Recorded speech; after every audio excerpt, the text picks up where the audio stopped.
Estimadas maestras, directoras y supervisoras, estimados maestros, directores y supervisores, es un placer saludarlos desde la Escuela Secundaria Federal número 25, Benito Juárez García, en el municipio de Palenque, Chiapas, en el marco del taller intensivo de formación continua para docentes, con el que culminamos el ciclo escolar 2023-2024. Este año ha sido muy importante para la educación de nuestro país, pues marcó el inicio de la implementación del Plan de Estudio 2022. Sé que este mensaje lo van a escuchar en diferentes momentos y circunstancias porque atravesamos por varias situaciones climáticas en la diversidad que caracteriza a nuestro país.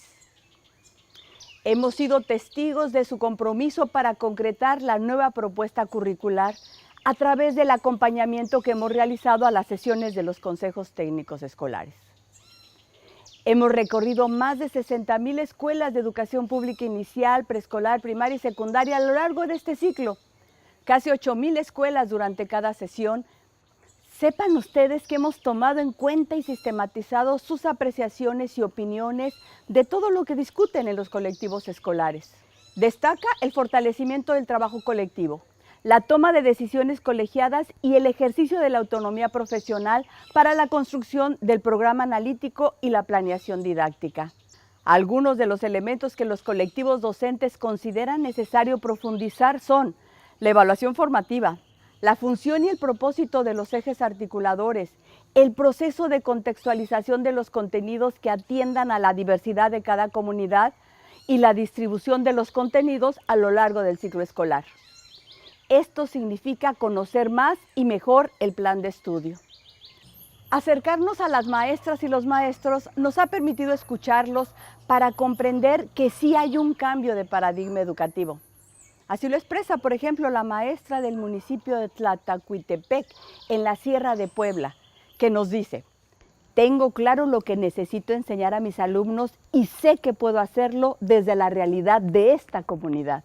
Asistir, acompañarlos, compartir con ustedes en los consejos técnicos nos ha servido también para hablar con directoras, directores, supervisoras y supervisores y pedirles que contribuyan a fortalecer la autonomía profesional de las y los docentes desde su acompañamiento y orientación pedagógica. Desde su concepción, la propuesta curricular de la nueva escuela mexicana se planteó como principio y como una de sus finalidades la revalorización y dignificación del magisterio. En el ámbito pedagógico, la revalorización se expresa en el reconocimiento de que son las maestras y los maestros quienes mejor conocen a las niñas, niños y adolescentes, a las comunidades de las que las escuelas forman parte y tienen una formación que les permite decidir cómo reconocer los saberes de sus estudiantes, cómo enseñarles y cómo valorar lo que están aprendiendo. La autonomía profesional es una atribución que confiere el Plan de Estudio 2022 a maestras y maestros. En las reformas anteriores, muchos docentes experimentaron los efectos de un currículo sobrecargado, fragmentado, homogéneo, que daba poco margen a las necesidades e intereses de las y los estudiantes, así como a la imaginación y creatividad pedagógica de las y los docentes. Era un currículum que ponía énfasis en los resultados de aprendizaje en lugar de los procesos, que prescribía a detalle la labor docente y no daba cabida a los procesos diferenciados que tiene cada persona y comunidad para aprender. Es importante que reconozcamos que el actual plan de estudio está sustentado en una concepción distinta acerca de la enseñanza, el aprendizaje y la evaluación. Por esta razón, en este taller intensivo les invitamos a profundizar en torno a la evaluación formativa. Hemos escuchado las voces de maestras y maestros que nos comentan que requieren conocer estrategias e instrumentos de evaluación formativa que sean congruentes con los planteamientos de la nueva escuela mexicana. Todavía hay mucho que reflexionar y aprender en torno a la evaluación formativa. Por esta razón, en la primera sesión del taller abordaremos el tema recuperando su experiencia docente durante este año y los textos que han revisado. En sesiones anteriores del Consejo Técnico Escolar hemos abordado algunas características centrales de la evaluación formativa, entre ellas el sentido de la evaluación. Evaluamos para apoyar el aprendizaje de nuestros estudiantes. Evaluamos para acercarnos a comprender cómo las niñas, los niños, los adolescentes se están aproximando a los conocimientos. Evaluamos para modificar nuestra intervención pedagógica, para ajustar lo que estamos trabajando cuando es posible en el momento en que desarrollamos nuestra planeación didáctica y también para ajustar nuestras intervenciones futuras. En esta propuesta curricular, la evaluación tiene una dimensión referida a los estudiantes y otra relativa a los docentes, y su propósito es apoyar tanto el aprendizaje como la enseñanza. Para apoyar el aprendizaje de nuestros estudiantes como maestras y maestros, debemos clarificar qué es lo que van a aprender, cuál es el sentido de lo que aprenderán, de ser posible construirlo con ellas y ellos, observarlos, escucharlos, hacerles preguntas, revisar sus trabajos. Cada una de estas estrategias, observar, escuchar, preguntar, requiere ser analizada con detenimiento. Por ejemplo, es importante revisar las maneras en que formulamos preguntas a nuestros estudiantes y reconocer si éstas estimulan sus ideas o si solo les implica completar una frase que hemos iniciado. Si son preguntas que alientan la búsqueda de múltiples respuestas o si tienen una respuesta única. Si el trabajo en el aula permite la formulación de preguntas por parte de las y los estudiantes y si damos espacio para que indaguen y profundicen al respecto. También es importante pensar en el tiempo que damos a las y los estudiantes para responder a las preguntas. Esto contribuye a que alumnas y alumnos reconozcan que el aprendizaje requiere cuestionarse sobre este proceso, que lleva tiempo e implica buscar diferentes alternativas. El trabajo por proyectos que han impulsado en sus escuelas ha supuesto un cambio fundamental en las maneras en que nos acercamos al conocimiento. Los proyectos fortalecen la participación de los estudiantes, el diálogo y la colaboración, situaciones que son igualmente importantes para los procesos de evaluación. Les invito a que en este taller compartan con su colectivo las experiencias de evaluación formativa que han desarrollado y las analicen críticamente para identificar formas de mejorarlas. La segunda sesión de este taller intensivo está destinada a reflexionar en torno a la interculturalidad crítica. La interculturalidad crítica es un eje articulador y en este sentido es un tema de relevancia social que atraviesa todo el currículo.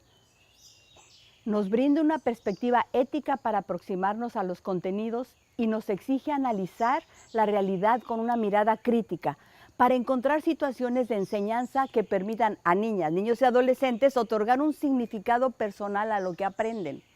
Los invitamos a comparar la perspectiva de la interculturalidad crítica en la nueva escuela mexicana con otros enfoques de interculturalidad y reconocer los desafíos que implica comprometerse con esta perspectiva que nos mueve a analizar, como parte del trabajo pedagógico, las relaciones en el aula, la escuela, la comunidad y el entorno, para reconocer diferentes expresiones de la diversidad y apreciarlas como riqueza.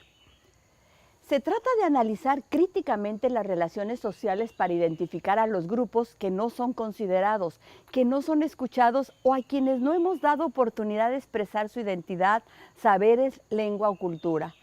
Esta perspectiva nos obliga a buscar estrategias para cuestionar y evitar actitudes discriminatorias o racistas.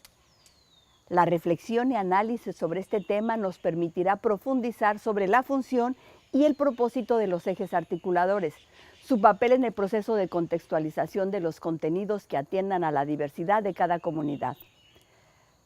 Recordemos todo lo que significa en integración curricular el trabajo que día a día se desarrolla en las aulas, los ejes de inclusión, igualdad de género, vida saludable, artes y experiencias estéticas, apropiación de la cultura a través de la lectura y la escritura, pensamiento crítico e interculturalidad crítica del que ahora estamos hablando. Finalmente, para la tercera sesión de este taller, la propuesta de continuar con el trabajo que iniciamos en la anterior sesión del Consejo Técnico Escolar con respecto a la preparación del inicio del ciclo escolar 2024-2025. Ustedes cuentan con mucha información sobre los aprendizajes que alcanzaron sus estudiantes, pero además conocen cómo ellas y ellos se han apropiado de esta nueva forma de aprender. Han tenido oportunidad de trabajar proyectos y en muchos casos de planearlos de manera conjunta y trabajar la evaluación formativa. Ustedes son quienes mejor conocen a las niñas, niños y adolescentes. Todo este conocimiento sobre sus estudiantes es muy valioso y puede apoyar a las maestras y los maestros que van a atender a sus grupos en el próximo ciclo escolar. Les sugerimos que compartan toda aquella información relevante de sus estudiantes del desarrollo del programa analítico y sus planeaciones didácticas y el uso que dieron a los nuevos libros de texto en su trabajo cotidiano. Hay que recordar a las familias la importancia de ir armando una biblioteca en casa que permita conservar los libros de texto, particularmente nuestros saberes, múltiples lenguajes, la cartografía de México y el mundo, y México, grandeza y diversidad. Hemos incluido nuevamente el mensaje de nuestro presidente Andrés Manuel López Obrador, que podrán revisar completo en cápsulas donde se destaque el papel que maestras y maestros han tenido en la transformación educativa. Estoy segura de que este taller será muy exitoso.